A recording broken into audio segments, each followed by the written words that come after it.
i-compress ang dughan. We have the so-called hands-only or compression-only CPR. If the rescuer is unwilling na mag-perform og mouth-to-mouth, dili na nimo ni i-perform. Kani, ang imo na lang i-perform kaning 30. Kay kani si 30 mao nang imong bombahan niyang dugan og ka 30. Then bugahan nimo hangin ka duwa. Okay? Ayaw po ng cute lang nga pagbuga. Buga gyud na kanang ang imong i-exhale mo ihatag nimo kay patient para makita nimo nga muburot gyud ang dughan sa pasyente. Burot. So let's try to watch Buga this sa akin, video. burot ang dugan. Compression only ni ha. A cardiac emergency can happen anywhere. Be prepared with a simple technique known as compression-only CPR. You can learn it in minutes, it's easy to remember, and it can help save a life. If someone suddenly collapses, check the scene for safety. Then, check to see if the person responds to you using the shout, tap, shout technique. At the same time, check for breathing, life-threatening bleeding, or another life-threatening condition. Are you okay? Are you okay? If at any time you determine the person is experiencing a life-threatening emergency, call 911 and get the first aid kit and AED or tell someone to do so. Anna, call 911 and get the first aid kit and AED. Then, if they are unresponsive and not breathing or only gasping, begin compression-only CPR. First, ensure that the person is on their back on a firm, flat surface, such as the ground. If they are lying on a bed or couch, carefully move them to the floor. Next, kneel beside them, like this, with your knees near the person's body and spread about shoulder width apart. Place the heel of one hand in the center of their chest with your other hand on top. Now, interlace your fingers and make sure they are up off the chest. Then, position your body so that your shoulders are directly over your hands. Lock your elbows to keep your arms straight. This technique allows you to use your body weight to help compress the chest. You are now in the correct position to give compressions. When giving compressions, push hard and fast. Compress the chest to a depth of at least 2 inches and a rate of between 100 and 120 compressions per minute, or about 1 every half second. After each compression, let the chest return to its normal position. Watch as I demonstrate just a few chest compressions so you can see what they look like.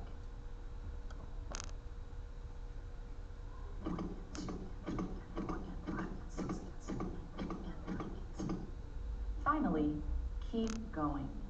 Continue giving compressions until you notice an obvious sign of life, like breathing, an AED is ready, a trained responder is available to take over compressions, EMS personnel arrive and begin their care of the person, you are alone and too tired to continue, or the scene becomes unsafe.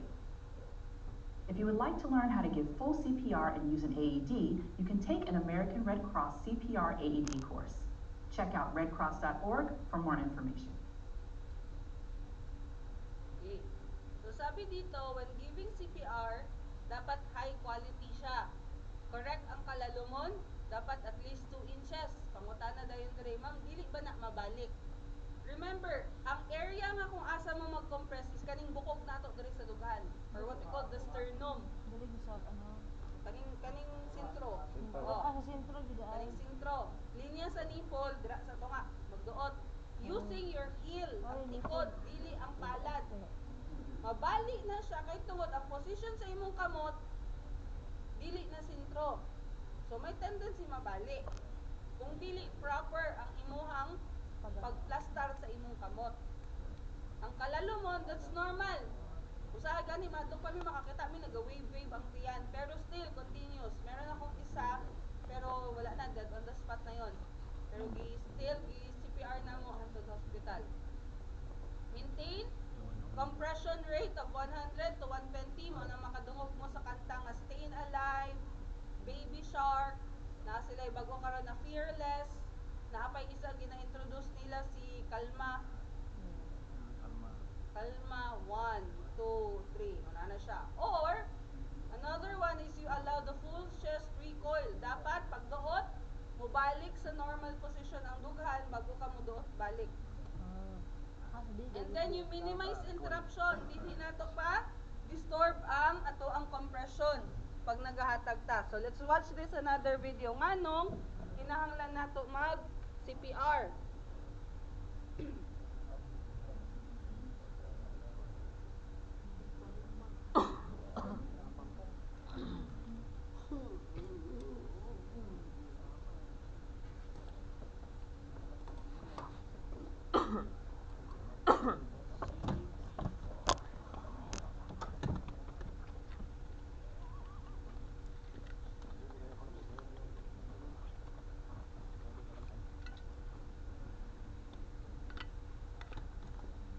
Ang hubog pwede CPR.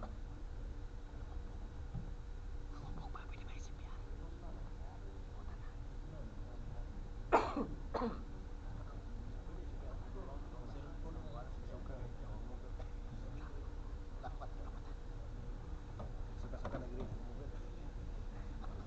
Pero may ubang hubog niya pag nakatulog ay mo patay na, di ba?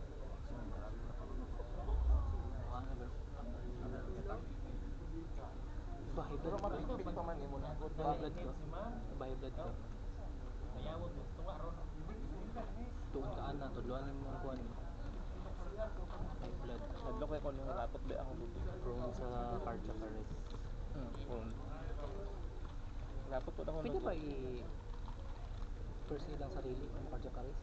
Yung mga heart attacks? Kung siguro isa ba? Lisod din mong gamit ka. Paano kung may first aid sa sarili?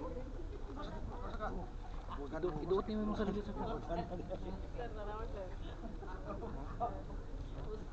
Ginagamit lamang gud siya sa unconscious.